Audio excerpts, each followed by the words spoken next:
All right, we're back. I'm Daniel. Haven't changed that. Going after carnivore diet. And don't worry, you're next. Now, I remember working with a gentleman who, for the most part, ate a carnivore diet.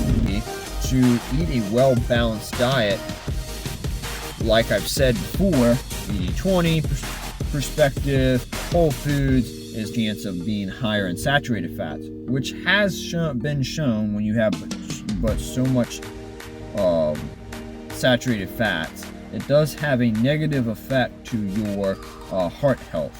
Don't forget to like, subscribe, and be sure to share with someone else. This one's going to be another quick one, well, at least quicker than some of mine. We're going to talk about another diet that has become very, very popular. There's a lot of heat on it. There's a lot of love on it. There's two extremes. It's probably going to happen in the comments. I don't really care. But we're going after carnivore diet. Oh, yeah. Alright, so the carnivore diet, what the heck is it? Carnivore diet is specifically pretty much majority, if not all, of your consumption is coming from animals. You are going to consume primarily meat, organs. Normally they'll also include dairy. Some of them will include eggs, of course, butter, things that come from animals.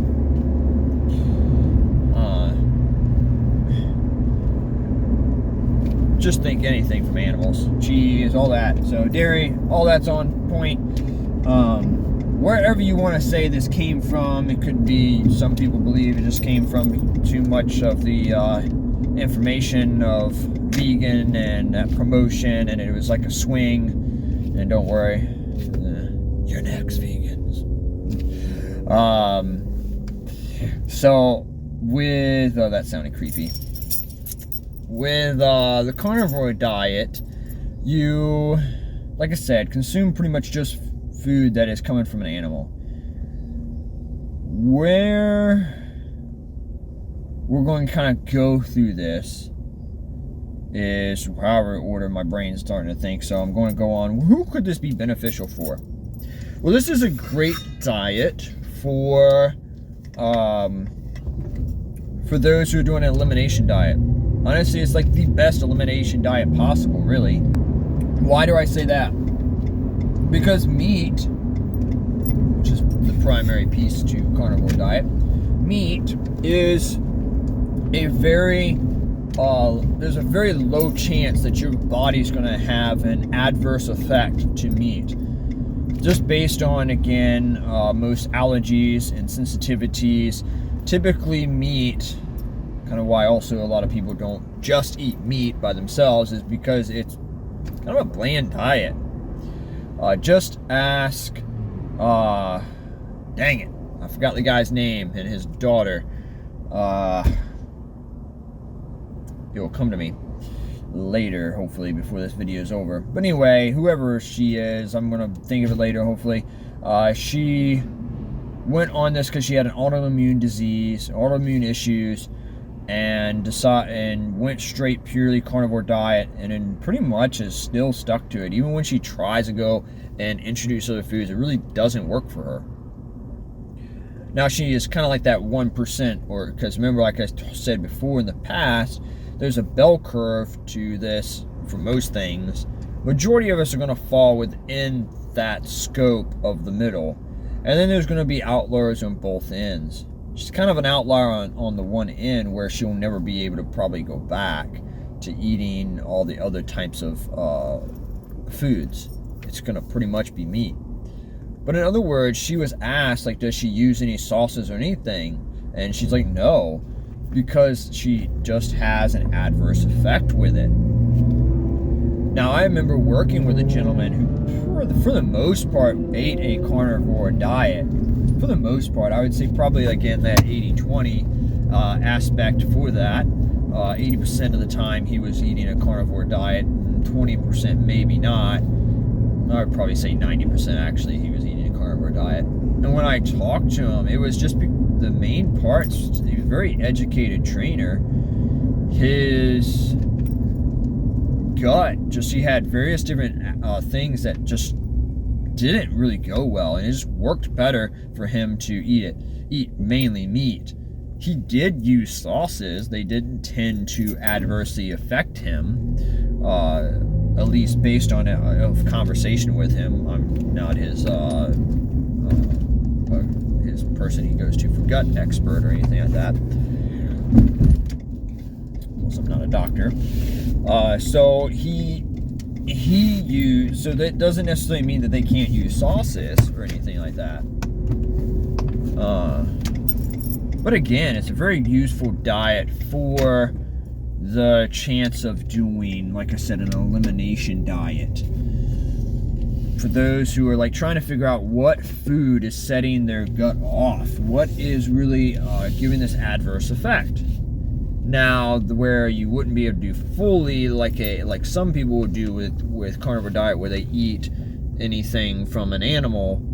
More than likely, if you're doing elimination for elimination's sake, you're going to cut out all dairy, because people do have dairy sensitivities or allergens and everything.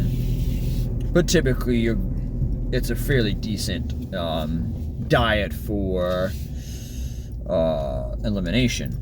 Again, elimination diets, their whole point is to figure out what is causing the issue. So what you do is you go for typically 30 days or more, eliminating all the things but meat. And then after you've kind of let things settle, you start to reintroduce one thing at a time to kind of figure out, okay, was it this, was it that, was it this, was it that? And eventually you'll start reintroducing foods just to have a more balanced diet. So for some people, they potentially, like I mentioned, I can't remember her name, but for some people, like the lady, I'm trying to think of her name, Jordan Peterson's daughter. Just thought about it. All right, I still can't remember her name though. But anyway, Jordan Peterson's daughter, she would be one where, like, okay, she could try reintroducing things and then just doesn't work. So some people are going to be like that. While where it goes wrong is where all these people just jump on board thinking this is, again, the end-all, be-all. Just like I said, there's people who think the keto diet or just honestly any diet, intermittent fasting is like where everyone should be. It may work for you, but it doesn't mean it will work for everyone. Majority of the time, the goal should be to eat a well-balanced diet. Like I've said before, 80-20 perspective, whole foods is the main focus. And with that, there's a huge reason where carnivore diet goes wrong is that there's no introduction to fiber. They eliminated it. They'll even demonize fiber foods. They'll talk about chemicals that are in vegetables. They'll try to, which is just insanity. You want more of that, pay attention to Dr. Lane Norton's videos. It's funny when he debunks all their crap. There's chemicals in everything, people. Just I'm breathing chemicals right now. And it's not going to kill me because oxygen I need, and carbon dioxide is coming back out of my body. So, yeah. Although there are people who actually think that oxygen is bad. I don't know what they think they're living in. But anyway. Everything has chemicals. All you, again, use the mutual fund concept. Pointing out one chemical that is in some food is just the same idea as pointing out one of the stocks in a mutual fund, saying, I'm not going to invest in that mutual fund because that one stock is doing bad. That's crazy. Any financial advisor will look at you and probably slap you in the face. Not nowadays, you can't. But anyway, the whole point is that you do need fiber in your diet for again, going back to the majority of us, and if you're trying to tell me you don't need it, you probably are the one who does. It helps regulate your system, helps you be able to have proper bowel movements, as well as the fact that having fiber can help you feel more satiated, more full. So eating, going back to, again, kind of like the macros here, eating a carnivore diet is, again, kind of going back to a little bit of the keto diet, in the sense that it's going to be higher in protein and fats. Yes, they're risking the chance of being higher in saturated fats, which has been shown when you have but so much saturated fats, it does have a negative effect to your heart health.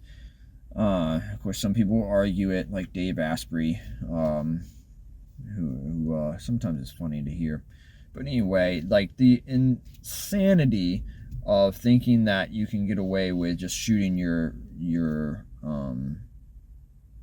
saturated fats so like through the roof is crazy. Yes, they are helpful. Don't go zero saturated fats. For most people, would not be a good idea either.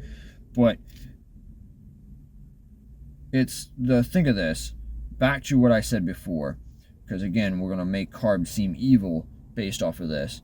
You can survive off of protein and fats. You won't die, because those two things you definitely need. But you're not going to have probably not going to have the most thrilling life, because you're not thriving.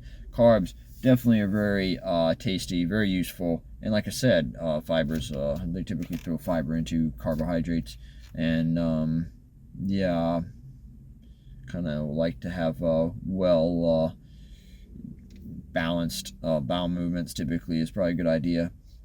Keeps you regulated. And I'm going to end it right there. If you just watch this while you're eating, I'm sorry. Now you're going to be lost your appetite.